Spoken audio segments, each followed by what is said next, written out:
Good morning, folks. My name is David. That's Kyle. Welcome to the Dave and Kyle Show.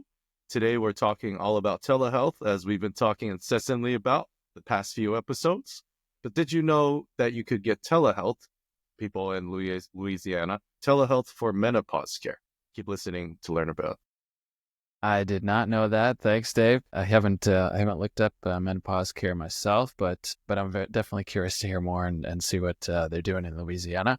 Thanks to the CE app for sponsoring. You can just go to myceapp.com, link in the description, to manage continuing education. So Louisiana telehealth for now, small organization, but I think it's a good niche and I think it can grow. Tell us a little more about it, Dave. Let's jump right in. So this article comes from The Current, LA, not Lower Alabama or Los Angeles, but Louisiana. Women lack access to menopause care. A Louisiana couple wants to change that. So apparently they have telehealth kiosks in the public library at Glenmore. Yeah, don't know what that's about, but looks pretty cool. Could see a telehealth provider at the library. So I've here's seen this. the library access for a telehealth thing before. That's interesting. Yeah, yep. So good for Louisiana folks. No idea if I have that around here. But the article describes a new telehealth startup, the Menopause Clinc, run by a husband-wife duo, Burke, a nurse practitioner, and her husband, Dr. Stephen Youngblood. They serve patients across Louisiana, founded to serve mostly women in their late 40s, early 50s, but sometimes their mid-30s. So you can go ahead and read the article if you'd like. The whole point of this is unmet need. A lot of these folks, or at least the founders of this company, felt as though too many doctors, too many appointments just to get care for going through menopause in a more manageable way. So they started the Menopause Clinc, as you can see on my screen here. It's personalized and convenient menopause care. So for folks in Louisiana, you can sign up for these services instead of seeing 6 doctors and getting pushed around, waiting 6 months just to talk to somebody. Sign up directly on the website, link in the description. So a couple of things. Let's show you the care journey here.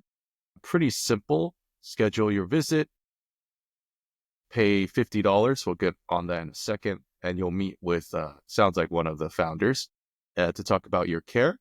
So step 2, personalize your plan. Step 3 is $85 a month. And that includes the treatment, access to prescriptions, blood work, follow-up visits, full hour, including unlimited messaging for ongoing support afterwards. Nice. So pretty interesting, really cool behavioral health, not behavioral health, menopause care, OBGYN care. Sounds like a very, underserved population. I'm curious to hear your thoughts, Kyle. Maybe even about the whole, they don't accept insurance, pay out of pocket thing.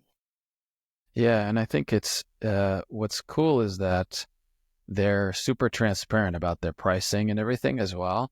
The whole plan, that's one thing that, if you are looking at insurance, it is like almost the opposite of transparent most of the time. It feels like a court case where you just get buried in paperwork and you're supposed to kind of find the important details within it sometimes.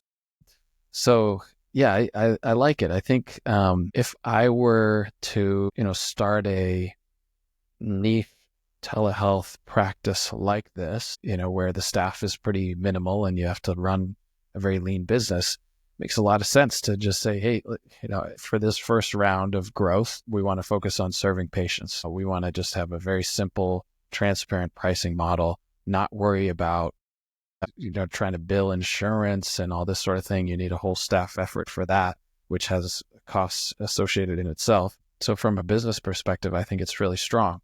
From a client, sort of patient perspective, it is limiting, right? Not everybody's going to want to pay that much money to do it. Realistically, that's about $1,000 a year. So it limits at least their first niche audience and maybe tells us a little bit about who their kind of beachhead is women that have that much money to spend and are clearly looking for solutions, right? So I think it's a smart play. It's a way to go. And then later down the road, I think it'll probably end up being essential if they can grow, if they can scale into different states and things like that, be able to, take more and more insurance and allow other patients, on public insurance and things like that to also have access to that kind of specialized care, which I think is super important. Right on, right on. I think a couple of comments to that.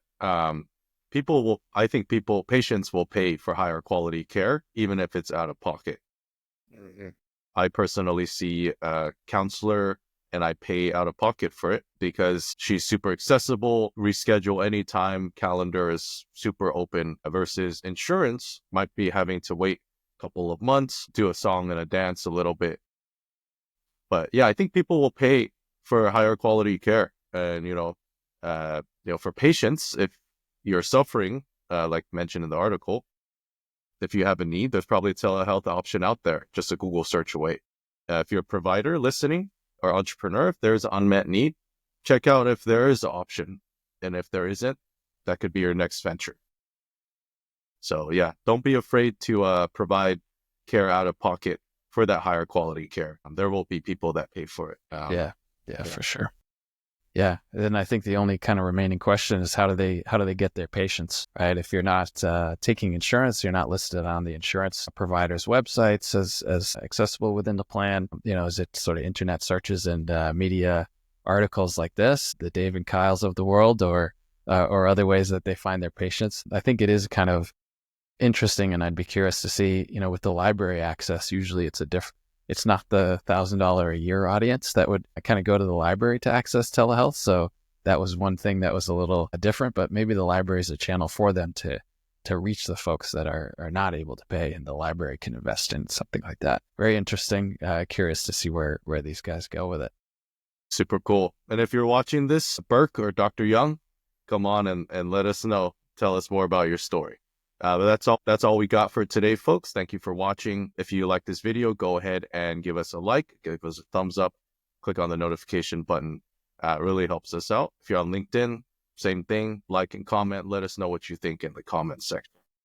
Thanks. And we'll be bringing on some guest speakers soon. Feel free to comment on anything else you'd like to see.